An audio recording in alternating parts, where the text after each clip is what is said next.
저는 평생을 노점에서 떠날 수 없는 삶을 살아왔습니다.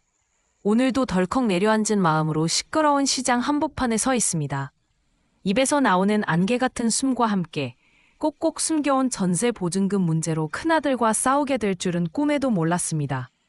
그날은 제 인생에서 가장 힘든 날이었고 저를 둘러싼 세상이 다 무너질 것 같은 기분이었습니다.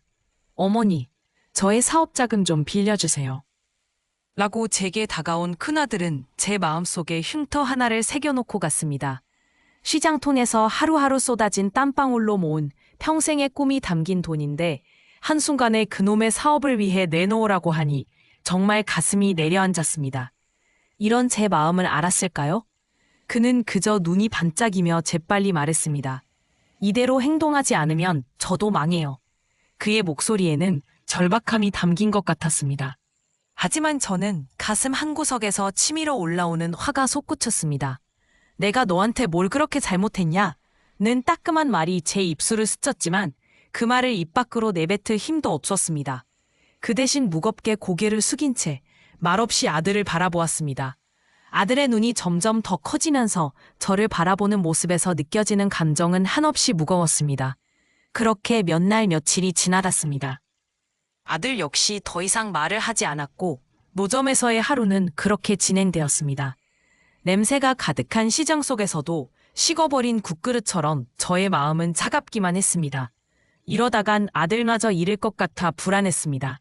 과연 이 자식을 위해 제가 벌여온 일들이 무엇인지 생각해보면 끔찍했습니다. 손등에 떨어진 눈물이 차가웠습니다.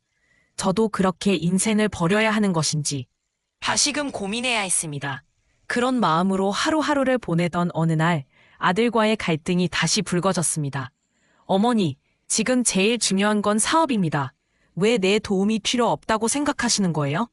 아들의 목소리가 싸늘하게 저의 귀에 박혔습니다. 그때 저는 의도치 않게 큰 목소리로 대꾸했습니다. 지긋지긋하다. 네가 지금 무슨 생각을 하고 있는 건지 모르겠다. 아들은 두 눈에서 불꽃이 튀는 듯하는 미습으로 저를 바라보았고 그 순간 저는 묵직한 후회를 느꼈습니다. 그때 생각했습니다. 무뚝뚝한 아버지와 고생하던 어머니, 그 시절을 떠올리면 가슴이 아팠습니다. 70년대 아버지는 가족을 위해 시장에서 하루도 쉬지 않고 고된 일만 다니셨습니다. 그때 아버지는 어떤 마음으로 저를 바라보았는지 그 시절의 힘겨움과 외로움을 나눴던 것처럼 지금 저에게도 그런 아픔이 있었습니다. 아버지의 목소리와 허리의 구부정함이 저의 짙은 기억 속에서 되살아났습니다. 살아봐야 해. 우리가 잘 살길 바라니까. 아버지의 그 말은 언제나 저를 품어주던 소중한 기억으로 남아있습니다. 어머니는 저를 믿지 않으신 건가요? 아들의 그 맺힌 목소리에 저는 기가 막혔습니다. 믿음? 저는 그저 아들을 위해 모은 돈을 뺏길까 두렵습니다. 제가 그를 믿어야 하는지 오히려 그가 저를 이해해야 하는지 갈팡질팡했습니다. 그러면서도 오해의 구멍에서 벗어나지 못하고 있는 제 자신이 너무나도 초라하게 느껴졌습니다. 그때 저의 아주 작은 결심이 태어났습니다. 잘해보자, 같이. 라는 마음으로 아들에게서 떨어진 전세 보증금을 빌려주기로 했습니다. 가슴 한켠이 불안했습니다. 이게 정말 옳은 선택일까?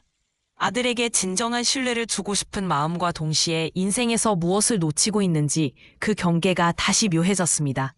결국 넘기기 어려운 넘어짐의 감정이었습니다. 이렇게 저는 아들에게 돈을 빌려주게 되었습니다. 그러나 그 이후에 일이 벌어졌습니다. 아들의 사업은 점차 힘들어졌고 저는 이를 바라보며 마음이 무너지는 것 같은 경험을 했습니다. 이제는 아들마저 잃을다 두렵다는 생각은 저를 밤새 계속 괴롭혔습니다. 그리고 마침내 부모님이 세상을 떠나신 뒤 제게 하나의 편지가 전달되었습니다. 그것은 아버지가 생전에 남긴 편지였습니다. 내가 당신에게 전하고 싶은 말이 있다. 그 편지를 읽으며 저는 눈물이 차올랐습니다. 아들, 네가 가족을 위해 최선을 다해야 한다. 우리는 언제나 너를 믿는다. 아버지가 없는 세상에서 너는 무언가를 꼭 배우게 될 것이다. 그 말에 제 마음은 깊은 후회로 차올랐습니다. 감정의 바닷속에 빠지고 있음을 느꼈습니다. 그제서야 저는 깨달았습니다. 사람은 함께하며 성장하는 법이라는 것을요. 살아보니 그렇습니다. 그 믿음이 중요했음을. 이렇게 저의 이야기는 마무리됩니다. 여러분도 후회하지 않길 바랍니다. 이 글을 보시는 여러분, 제 이야기에 공감해 주셨다면 댓글을 남겨주시고 구독도 부탁드립니다.